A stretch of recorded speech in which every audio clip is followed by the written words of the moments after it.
Here's a phenomenon that just shattered rock history. 35 years after its release, Thunderstruck just stormed back to number 5 on America's charts. A song from 1990 is outselling today's hits, spending 661 weeks dominating the digital charts. A one-finger guitar riff, an amp cranked to 11, and lyrics written 30,000 feet in the air. These are 15 weird facts about AC/DC's Thunderstruck. And the bonus involves actual thunder hidden in the mix. Plug in. This storm's striking harder than ever.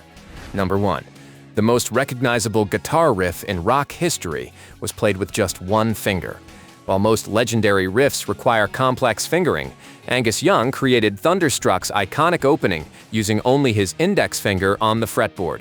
This minimalist approach produced maximum impact. The simplicity became the genius. How's that for less is more? Number 2. They returned to Little Mountain Sound Studios in Vancouver, the birthplace of Back in Black. But this time, everything changed. The amp setup was completely reimagined, abandoning their tried-and-true formula. Same sacred ground, totally different sonic approach. The studio that made them legends would now make them innovators. Lightning really does strike twice. Number 3. Brian Johnson wasn't making up those aviation lyrics, he actually lived them. While flying through an Australian thunderstorm in a tiny aircraft, terror became inspiration. The turbulence, the lightning, the genuine fear, all channeled into verse. Real danger created rock immortality. Sometimes the best art comes from actual survival. Number 4. The guitar solo contains exactly 47 individual notes. Here's the kicker. Angus nailed it in one take after practicing for just 20 minutes. 20 minutes of preparation for 3 minutes of perfection. Most guitarists spend weeks perfecting solos. Angus spent less time than a lunch break. Natural talent or divine intervention? Number 5. Malcolm Young did something unprecedented for AC/DC. He tuned his rhythm guitar down a half step specifically for Thunderstruck. This subtle shift created a darker, heavier undertone that most listeners feel but can't identify.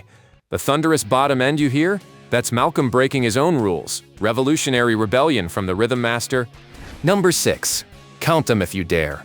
The word thunder appears 33 times throughout the song. This repetition should be annoying, but instead it's hypnotic. AC/DC turned potential monotony into pure momentum. 33 thunders that somehow never get old. Proof that in rock, rules are meant to be obliterated. Number 7. Producer Bruce Fairbairn drove the band to near madness. 12 different versions of the opening riff were recorded before he was satisfied. 11 rejections of perfection before finding the one. The band thought he was crazy. History proved him right. Sometimes torture in the studio creates magic on the stage. Number 8. The tempo sits at exactly 133 beats per minute. Sound engineers later discovered this creates the optimal driving rhythm for highway speeds. Your car literally wants to go faster when this song plays. Science meets rock and roll. AC/DC accidentally discovered the musical speed limit. Number 9.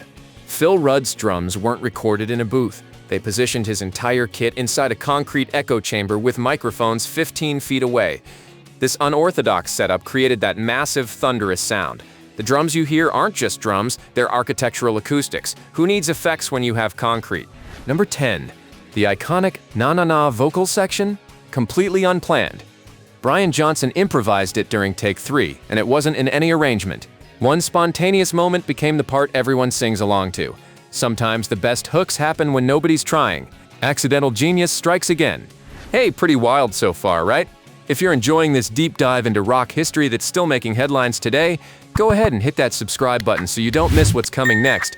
Because in a minute we hit how they broke an amplifier, the fastest recording in AC/DC history, and actual thunder hidden in the mix. Trust me, it only gets more electrifying from here. At number 11. Angus Young's amplifier was cranked to 11, not metaphorically, literally. They custom modified his Marshall amp to go beyond the standard maximum of 10. This wasn't just loud, it was technically impossible. The amp that shouldn't exist created the sound that had to exist. Spinal Tap would be proud. Number 12. 4 hours and 23 minutes.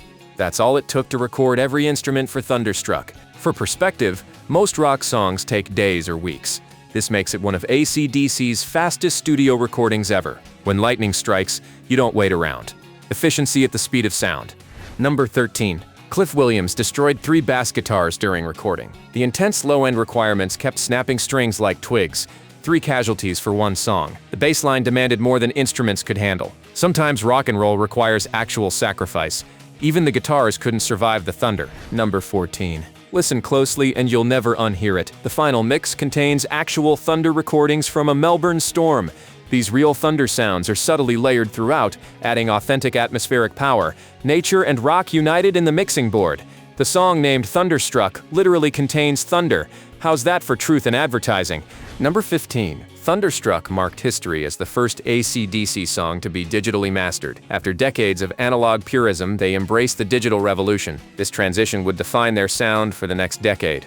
Old-school rockers proving they could evolve without losing their soul. The future struck in 1990. Maybe that's why it's dominating digital charts 35 years later. But wait, before we hit the bonus fact that reveals what they borrowed from another legendary source, make sure you're subscribed with notifications on. We drop new rock mysteries every week, and you won't want to miss what we're uncovering next about songs that refuse to die. Bonus fact: the entire arrangement structure was borrowed from another song, but not from rock. AC/DC based Thunderstruck structure on a classical piece by Wagner called Ride of the Valkyries. The build-up, the crescendo, the dramatic peaks, all following Wagner's 19th century blueprint. Malcolm Young studied the composition for weeks before suggesting the adaptation. They transformed opera into hard rock, proving that thunder and lightning have been dramatic for centuries. When metalheads headbang to Thunderstruck, they're technically appreciating classical music. Wagner's Valkyries rode into battle. AC/DC's Thunder rode onto every rock station on Earth.